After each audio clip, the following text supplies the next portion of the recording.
Hello everyone. JPSC lecture series में आपका welcome है। हम रीजनल किंगडम्स देख रहे हैं। रीजनल किंगडम्स में हमने नागवंश ऑफ छोटा नागपुर का पार्ट 1 देखा, जहां हमने छत्रकर्ण और यदुनाथ शाह तक देखा कि कैसे उनके पीरियड में डेवलपमेंट्स क्या क्या हुए, कैसे चैतन्य महाप्रभु ने रीजनल आर्म्स हाउसेस या ठाकुर बाड़ीज़ को कंस्ट्रक्ट किया, और कैसे सरबुलंदू खान जो कि मुग़ल है ना मुग़ल रिप्रेजेंटेटिव थे इस एरिया में, या दीवान कहले थे, कैसे उन्होंने 1 लाख रुपए का एनुअल रेवेन्यू, ये सब चीज़ें हमने कवर किया था कि कैसे उन्होंने इन पे चार्जेस फिक्स किए थे और इनके क्या कॉन्सिक्वेंस हुए थे। तो मेजर पार्ट हमने नागवंश का उस वीडियो में कवर कर लिया। जो रिमेनिंग है नागवंश ऑफ छोटा नागपुर का, तो ये सेकंड पार्ट हम आज इस वीडियो लेक्चर में शुरू करेंगे, और उसके बाद देखेंगे कि और क्या क्या डेवलपमेंट हुए जो कि नागवंश ऑफ छोटा नागपुर के डेवलपमेंट के बाद उनके डिसइंटीग्रेशन तक क्या क्या चीज़ें हुई। तो आइए इस लेक्चर को रिमेनिंग पार्ट्स हम कवर करते हैं और इसके बाद बाकी रीजनल किंगडम्स को कवर करेंगे।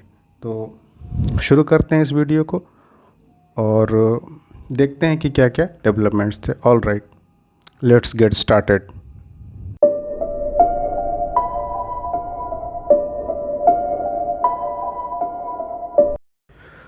तो यदुनाथ शाह के बाद नागवंश के इम्पोर्टेंट रूलर्स में से श्याम सुंदर शाह है ना, श्याम सुंदर शाह थे।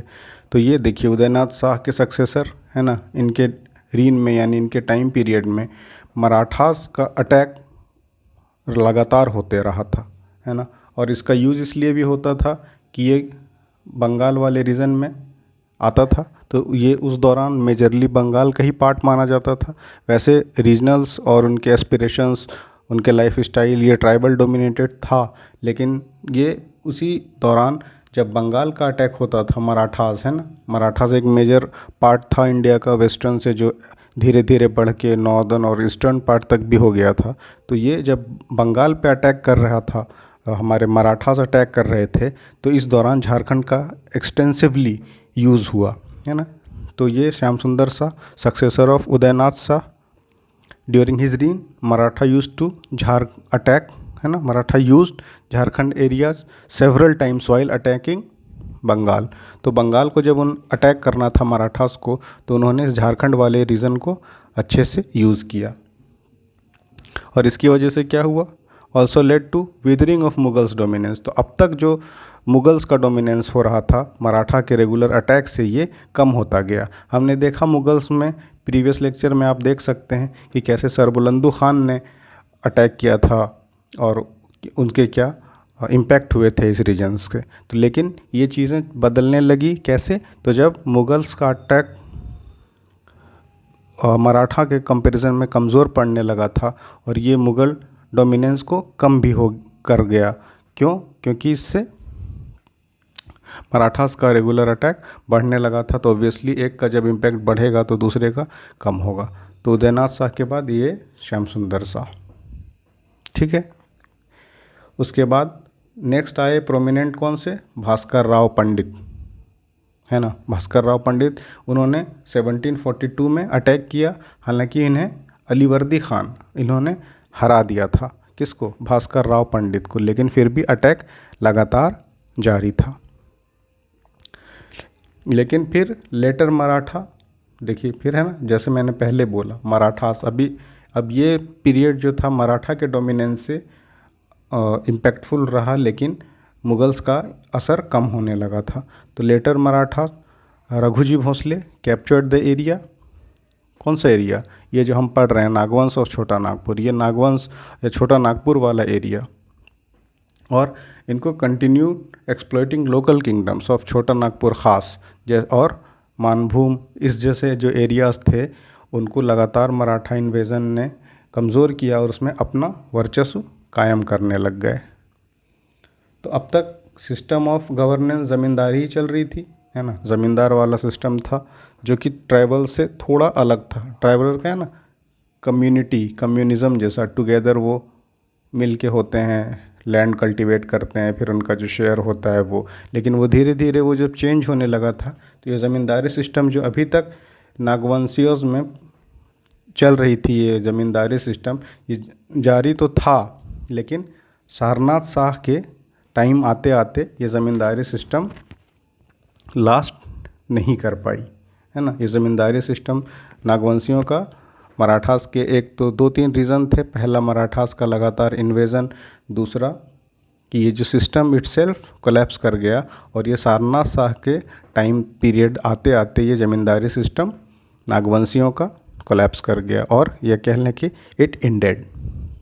और हमने देखा कि कैसे भीमकर्ण और आपका उनसे पहले प्रताप राय ने कैपिटल शिफ्ट किया था। 3 बार मैंने मेंशन भी किया था, 3 बार कैपिटल शिफ्ट हो चुका था, तो ये आगे भी जारी रहा। Shifting of Capitals continued in later stage 2। बाद वाले नागवंशियों में भी ये कैपिटल शिफ्टिंग का जो कल्चर था, ये कैपिटल शिफ्टिंग का जो प्रोग्राम था, इनके अपने एग्जिस्टेंस के लिए या डोमिनेंस के लिए ये चलता रहा। और फिर उसके बाद जो हमारे नेक्स्ट कैपिटल शिफ्टिंग हुआ वो अनीनाथ शाह, इन्होंने अगेन कैपिटल को शिफ्ट किया। अभी तक जो दोईसागढ़ था उन्होंने इसे शिफ्ट करके अब शतरंजी, अपना कैपिटल इन्होंने शतरंजी शिफ्ट कर दिया। शतरंजी बैंक ऑफ स्वर्णरेखा रिवर, है ना, ये स्वर्णरेखा रिवर के किनारे शतरंजी में इन्होंने अपना दोईसागढ़ से कैपिटल शिफ्ट करके अब ये शतरंजी आ गए। नेक्स्ट है क्या, अनीनाथ शाह, है ना। हटिया मार्केट जो अभी भी है हटिया, है ना, रांची में, है ना, हटिया। तो ये अनीनाथ शाह ने ये हटिया मार्केट इन्होंने इस्टेब्लिश किया था। ये इनके टाइम में एक मेजर इवेंट रहा था, ठीक है।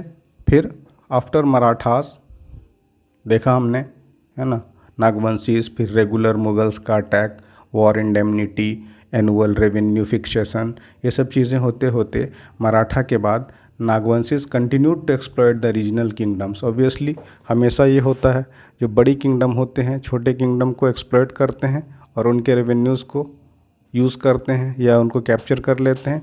तो उन्होंने जो छोटे छोटे रीजनल किंगडम्स थे, जैसे कि सिल्ली, है ना, बुंडू, ये बुंडू, बरना या बरवा, ये सब रीजन्स को इन्होंने कंटिन्यू रखा एक्सप्लॉयट करना, लेकिन रीजनल किंगडम्स का अपना एग्जिस्टेंस जारी था।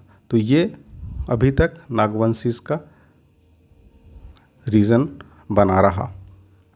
यही था नागवंश। ये देखिए, है ना, छोटा नागपुर खास, ये दूसरा लेक्चर था। मेजर हमने प्रीवियस वाली, इससे पहले वाली वीडियो में कवर किया था कि उनका क्या फाउंडर कौन थे, है ना, फाउंडर फनी मुकुट रॉय।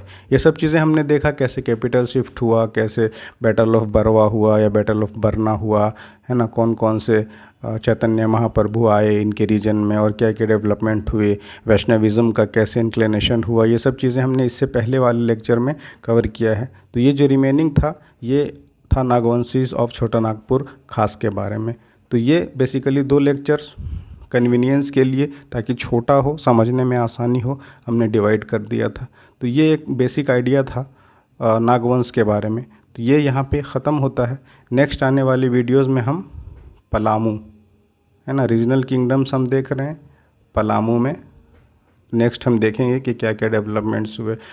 पहले कौन थे, है ना, रक्सेल थे, फिर आपके चेरोज़ हुए। देखेंगे हम डिटेल क्या क्या हुआ डेवलपमेंट्स, और कौन कौन से रीजनल किंगडम्स कैसे इस्टेब्लिश हुए, सस्टेन किए और फिर कोलैप्स कर गए। तो मिलते हैं आपसे अगले लेक्चर में, जो कि हमारा होगा पलामू।